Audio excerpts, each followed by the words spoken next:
Our next presentation to the board is regarding the Rockets and the Bulldogs coming together for a new partner elementary school. Ms. Bowman. Thank you. We do have John Klein here tonight from VLK Architects to do his presentation. Thank you. Thank you. As Katie said, my name is John Klein. I'm with VLK Architects, and we're excited to give you an update on the partner elementary school, combining Major Cheney and Richland elementary schools into one new elementary school. As we move forward through the narrative, we came to the board, I guess it was February, March of this year, kind of gave you an overview of the project. These were some of the points that we brought up at that time. These are things that we want to be mindful of when we're in the process of designing. We want to respect the heritage of both of the schools, build a unified vision to bring one school together. Of course, provide next generation learning opportunities, that being flexible classrooms, teaming areas, collaborative spaces, incorporate energy efficient and sustainable design elements, bringing natural light into those classrooms, and then also very important, designing with low maintenance materials and that have plenty of durability. So as far as where we are on the schedule for this project, finished up the gymnasium addition for Smithfield Middle School with the construction documents, moved straight into this project for y'all, and worked in Schematic Design in May. Basically went through the program that we received from the district. From there, went back and forth. There were a few things that came up. One thing was pre-K classrooms and the ability to incorporate those potentially into this building. So we added that portion into the program. Then we Conan was nice enough to give us a tour with my design team. We went and toured Birdville Elementary and West Birdville Elementary. From there, we went to the drawing board, came up with some design concepts. Not only floor plans, but some site options for the district to look at. Met with Dr. Clark, Katie, and Conan and the team and went through and picked out what we felt like was the best design options for the site itself. As we moved into June, just today and yesterday, we had design development meetings that we met with Dr. Clark and her team, Katie and Conan also. Got into a little bit more of the details of what the school is going to be like. We'll come back middle or early August with some of those revisions that we talked about over the last couple of days. And then I'll come back to the board at the end of August and present design development to y'all. There we'll have images of what we feel like the building will look like from an exterior perspective. Once we do that, we'll move into the construction document phase, August through December. Early December, we'll move into the bidding phase, bid it in January, come back to the board end of January for award of a contractor, and then move into construction there in February 2020 so that we have a completion into May 2021, so y'all have time to be able to move in, get furniture, technology all hooked up so that we'll be ready for the fall of 2021. As far as the site considerations, some of the things that, when you drive by that site, when you drive by Dreben Drive, one thing you notice the trees, but what I didn't notice was that there is such an elevation change in really the first 30 feet of the east side of the property line. It goes up to a plateau and then it kind of levels out. So we didn't have any storms that leveled any of the trees by any chance, did we? That's I don't happened think so. all over the Metroplex, and we needed it to happen there. I don't think so, but no. And then one of the things with Dreben being the residential access, we're coming back in. We're going to widen that street, provide a area for a deceleration lane. We want to take into consider, of course, drop-off parking considerations, and then having a separate parent bus loop. And then one of the key elements of this that we really learned from when we started our initial meetings is this pedestrian bridge, and really a unique feature on this site. And that actually helped to kind of dictate and define some of the design decisions and how this building is laid out on the site. And I'll show that here in the next slide as we move into showing schematic design. As I'd said, going over the schedule, we looked at kind of the not only the floor plan of the building of how it would lay out, but we also looked at the site plan and how it would lay out on this site and how they integrated together. We had two options for floor plans. One was where the academic wing was one section that was long and linear. It was decided that that was not as a good option for this site. So what we have is kind of a finger plan where you have two academic wing areas that are coming off of a central hub. That would be these areas right in here, and then a central hub here.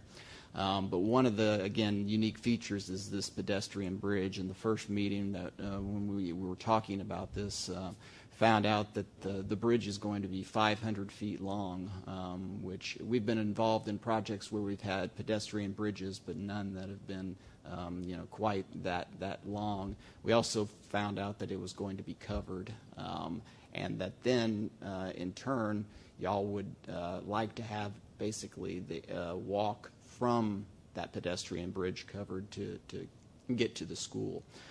So we kind of went back, came up with some options, and this option really turned out to be the strongest in that we used the opportunity of having a covered walkway from the pedestrian bridge as also a drop-off point for the parent drop-off loop that is coming in here.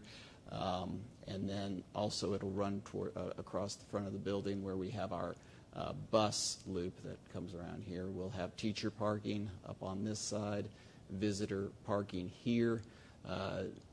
Greben Drive will be 2 lanes at each one of these intersections. We'll have 3-way stop, and then of course we're widening that street in order to allow for additional vehicular access. The main entrance of the building, there would be a walk that would kind of go between the 2 loop drives. In this area, the orange is the main administration area. Would be the main entrance. Have the cafeteria service area for the kitchen back over here.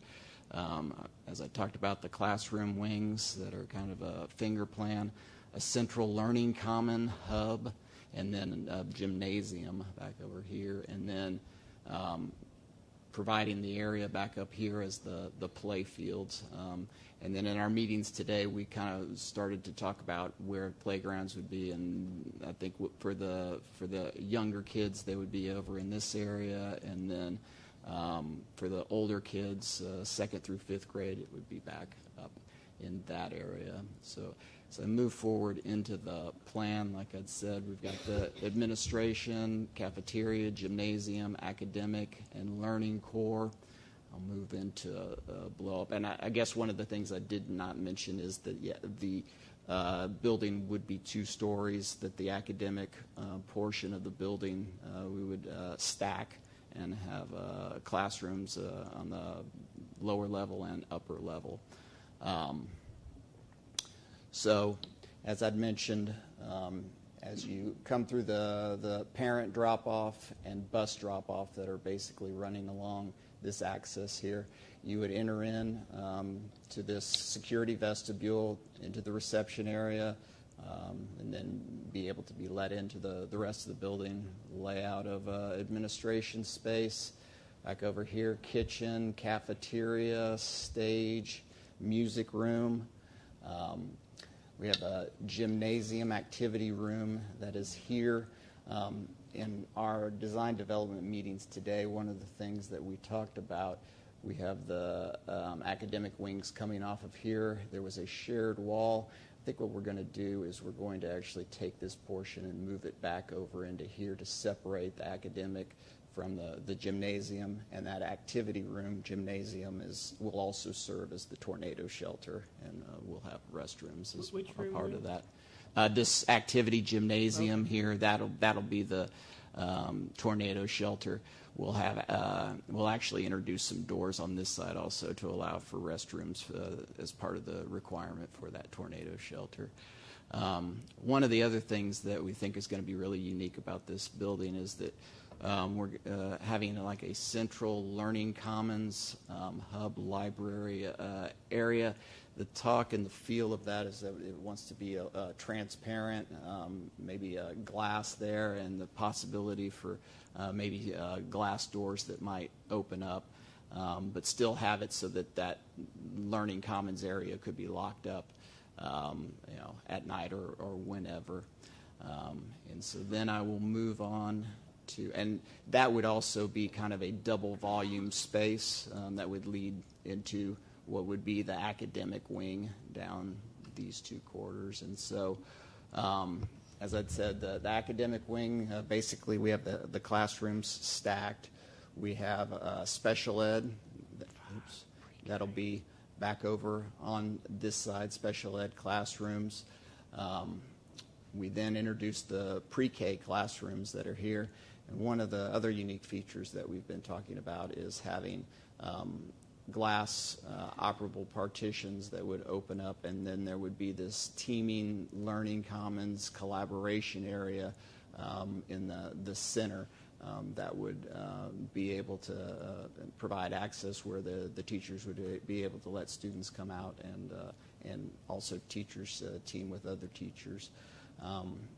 In our meetings, currently the way we have this laid out is we have first grade and kindergarten on opposite sides of the corridor, but one of the good comments that we received from Dr. Clark and her staff was that it would work a lot better if we were to actually incorporate and have this area as, let's say, the kindergarten and this area as first grade, so that then you could have that interaction across the teaming area. So we're going to incorporate that comment into it.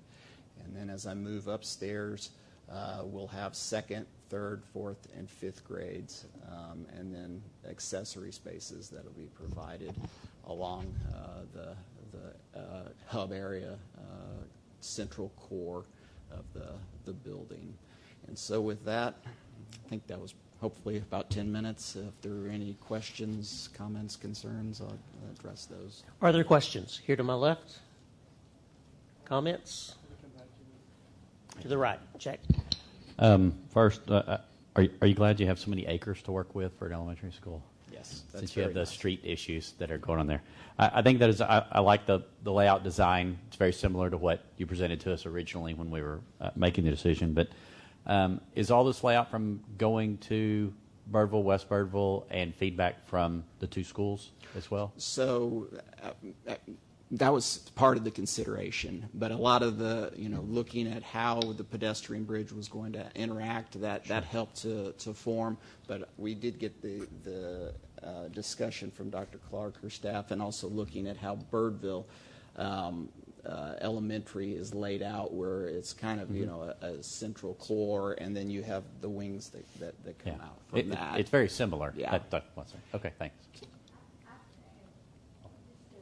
Clarification, just let me say that both principals have been involved, as well as all of the special programs that have to be addressed in terms of learning spaces. So we've had, they have received a lot of input from a variety of people, not just my staff, others. Thank you. You talked about glass partitions. Like if they're closed, can you see in them, or they? So the current, where we are right now with it, is that they would, yes, you would be able to see into them. I know there have been districts that we've worked in that have done this also.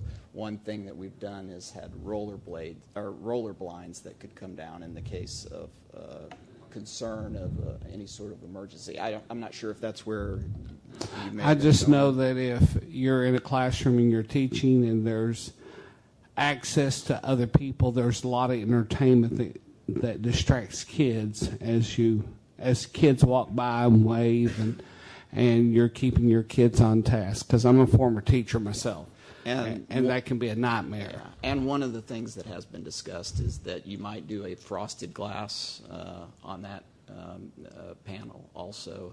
So that may be one option as we move forward on this design. Anybody else over here? Yeah, I assume you're going to change where the kindergarten and first grade are across from each other. Mm-hmm. You do the same thing on the other wings. Correct. Where fourth grade would be across from each other and fifth instead of side by side. Correct. Okay. Also, I was kind of concerned. You hadn't heard about this bridge until recently. This has been talked about since day one. I mean, the bridge, yes, we were aware of the bridge as far as the fact that it was covered and that we were going to have access all the way from the covered portion of the bridge to the building. That was something that I guess we were that helped to incorporate into our design. The 15-month time frame still would give you June and July as a little bit of a cushion. I'll be honest with you, in today's climate, I don't feel comfortable with the 15-month as enough time to build an elementary school. I mean, do you think that'll work? You and Conan feel good about it? I mean, you'd be surprised what a month could do earlier if you're able to award the contract in December instead of awarding the contract in January. What could happen? Yeah. I know it's hard, but I'm telling you, there's a lot of construction going on in North Texas, and I'm just not sure a 15-month window is going to do it. Yeah, and that we'd heard that comment from, I think, one of our previous discussions. I looked back at our schedule to see what we could do to get it to the December board meeting so we could get an extra month in there. The December board meeting is a little bit earlier in the month, and so that in order to get the bidding time in there, we're cutting out probably about 6 weeks of production time. I would ask the superintendent to look. I mean, I forgot what's y'all's last day of actual work in December. I mean, if there was a one agenda item to award a contract on December 19th, I think this board would be willing to do that if that was able to happen. Really it's a 10, 15-minute meeting if that's what it took for it to happen, because I'm really concerned that be pushing it kind of tight. Okay. We can definitely. Because one, don't forget, when you start, whether you start in January, start in February, all the site work they got to do, and that's the rainy season. And if we have another April, May, like we had this last April and May, I mean, Conan's hair will be white. It won't just be gray.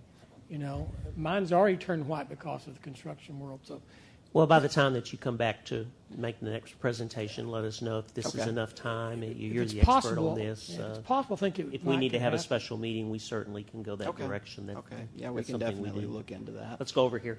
I was going to echo what Mr. Dilk said too about the glass. Security concerns, also practicality of blinds.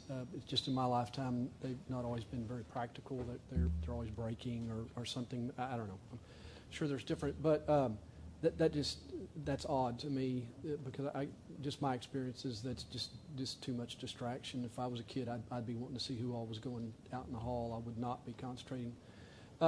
Also, and this probably was not the place for it, but what do y'all, that is one thing I keep going to sing about a lot, that you'll hear me sing about, is what is the boundaries or separation we're going to have from the play field from some surrounding places to the north? So Fencing. Okay, talk to me about fencing. Tell me what you're considering on yeah, fencing. if we could go back, or actually, let me see if I can get back to the. You might want to tell them the type of fencing that we're going to be putting in. We had that discussion today about putting in some type of a masonry fence around those areas so you can't look into the playground.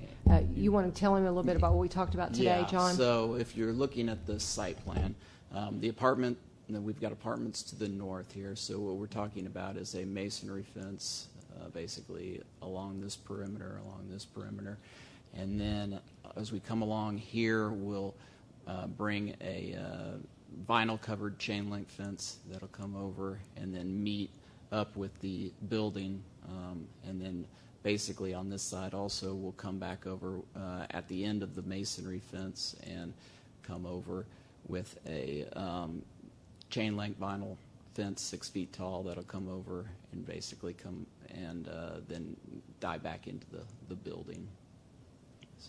So there'll be masonry along basically the side with the apartments. Okay, you read my mind. That's exactly what I was wanting. And I'm telling you, I don't want to. This is just me. I don't want to see that as an alternative bid. I want that to be the bid, and not to say, well, this would be a nice to have. To me, it's not a nice to have. It is we have to have it. Okay. But that what you just laid out, perfect. That's exactly what I would have loved to see. Also, just very, very quickly, if they have an event there and parents show up in the evening, I know there's a lot of parking spaces. I haven't sat there like Ralph probably has and counted them out on the teacher side. But you guys, I don't want the neighbors calling us every time we have a PTA event, and saying, hey, Remember, we'll have parking on the side of the bridge as well. That is true. We will have that. Yes, sir, People for the can Haltom have that. City parents. Yeah, okay. All right. Good. If Thanks. they want Thanks. to walk across the bridge, they may not want to walk across the bridge at night. If it's We 30 will degrees. have it lit, but It's 30 degrees, and they're not going to want to walk across that bridge. They're going to drive to the school. Well, a short walk is better than a long drive sometimes. I understand. And one last thing, just to keep to throw out, and this again may just be me, but let's make sure we have the infrastructure there to run technology into that bridge area. If we want to have security cameras, if we want to have more sophisticated things in the future, if we need to do those, if we need to do more security cameras, more security out there. I don't want somebody to come back and say, "Oh, we're going to have to dig all this stuff up." Oh, wow, we just didn't run some conduit to allow us to do that. So, okay. Yeah, and we're coordinating with Trickle Rollins, who's doing this bridge project. May I add something? Go ahead. Just to address the security in the educational wing, that area will be locked, and so anybody that will not have access into where the classrooms are without what do you call them, passes like this. And in terms of the classrooms having more glass, one of the things that we hear from teachers right now, we have kids at Richland Elementary and Cheney working out in the halls where teachers have issues with being able to monitor what kids are doing out in the halls. So having more glass where the teachers are not nearly fearful about students working in small groups and in collaborative spaces where the teachers can actually monitor them. So the glass is really something that teachers are expressing that they want, is where they have more visual contact with what kids are doing. And so our kids now are very accustomed to working in the small groups and working in the halls where they're not being monitored as closely as the teachers would like for them to be. So that's part of our concern is how can we design a facility where we have kids with free space, but yet they're closely monitored as well. Point well taken, as appropriate.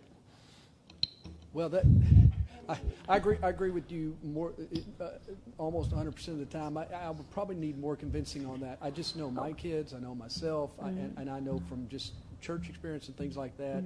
If there's something else to look at, I'm going to look at it. Okay. And now I do like outside light. I'm a big fan of that. This is a new concept to me. I understand. However, these are going to be some pre-K, K, first grade, second grade. I guess I just challenge you a little bit that these are not kids that are used to working this way because they're not used to anything. This is all brand new to them. I don't know. That's interesting. I certainly see your point about that. If part of their class was out in the hall, part of the class is in there. How they're going to be able to observe both of them. And let me just say there may be some smart people at these architectural firms may be able to give us some. Again, I'm just thinking of cheap blinds that I've seen in a lot of office buildings. I agree. and I they- cannot stand the blinds. Yeah, they never work. They And, don't. but maybe there's some other. I know at some seminar we're talking about. This is I think it's way too expensive, but electronic frosting and non-frosting with the push of a button. But Yeah. You see that more and more. And, Yeah. and we've It's gotta talked come about down in even price. going halfway with a solid wall and glass or frosted glass, but just some way to give more visibility into the hall. yeah, okay. Well, I just want to be sure that we don't go down that experimentation with the classroom like we did when we had the open concept and went through that nightmare, because I do know it was hard for teachers around me because I was loud in my classroom. And just, I can't imagine that. yeah, it's true.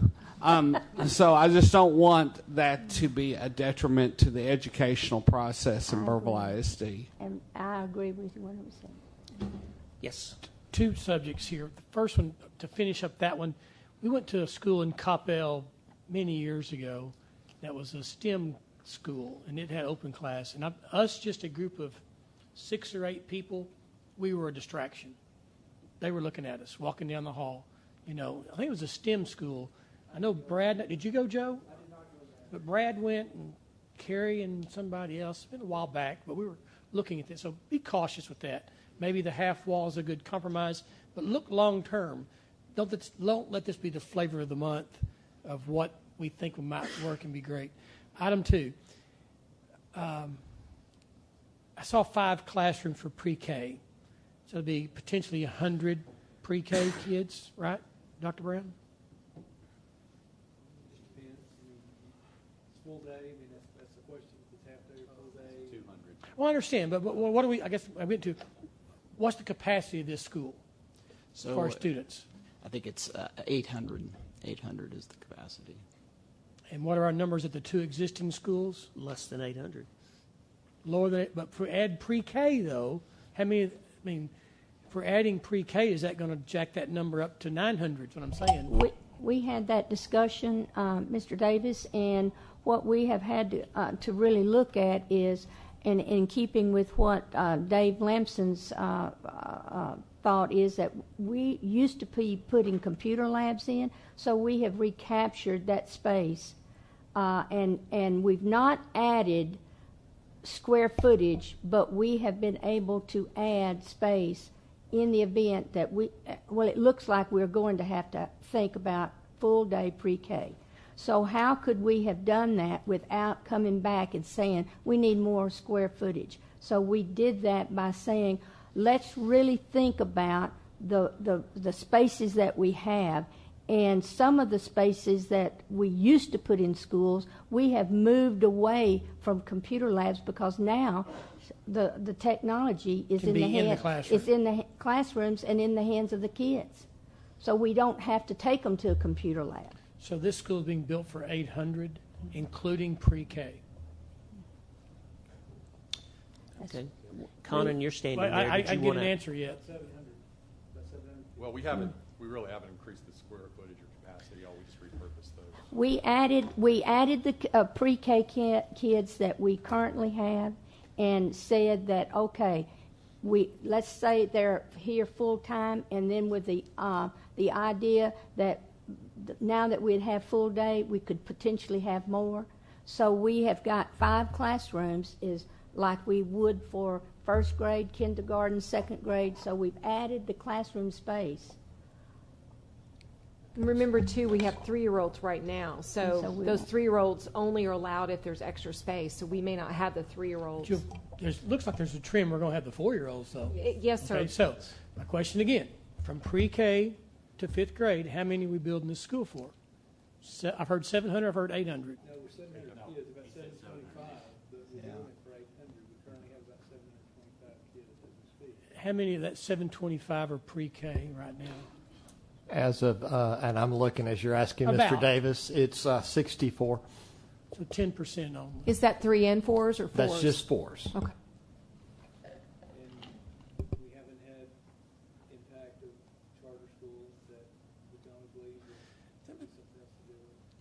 don't we, I mean, I think, I'll ask the question, I think that with the new school here and pre-K being available, we may see some people drawn to us, whether it be away from charter schools or wherever it may be, because new campus, new facility, good location, and pre-Ks being offered, I think they may jump on it. But if you've got rid of computer labs and added enough classrooms to do it, so this is an 800 student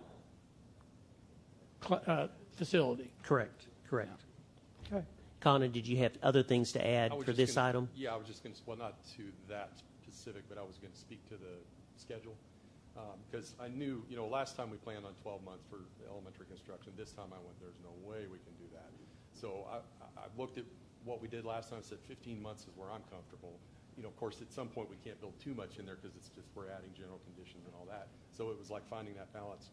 So I've talked to some contractors, some major contractors since then, and said, what do you think of 15 months? They said, that's right. We can do that. Cool. But your concern is absolutely valid, and that's also why we wanted to scoot the completion back to May instead of in the summer like we usually do, because if something goes wrong, we're not in You got June and July as your contingency. Right. So I'm as comfortable with it as I can be, and I've not had any feedback yet that said, well, no, it should be longer. Of course, I'm still concerned about that, but I'm as comfortable as I can be with that right now. Well, you've got a few months that if you need to speed that up, Sure. get us called for December, and we can And we speed will it up that we much. will absolutely try to. Yes. We're in early January. Yeah. Right. We'll hurry every chance we get. Yeah. Very good. Mr. Dries. Thank you. Yeah, I do have a question. With the middle schools that we're building, we're scattering some of the administration among the wings. Are we not doing that in the elementaries? Is there not a reason to do that in the elementaries? Not really. I didn't think there would be as much. I know middle school is a tumultuous time, but Yeah. You have more student movement. Junior high kids kind of go all over the building, where your elementaries are usually confined to the grade levels, or with some special movement. But so many of the kids are walk where they're going to. we are adding movement in with this open space.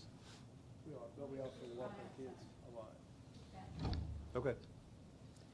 Well, not only are we going to have the district's largest pedestrian bridge here, we're going to have the largest brick wall as well.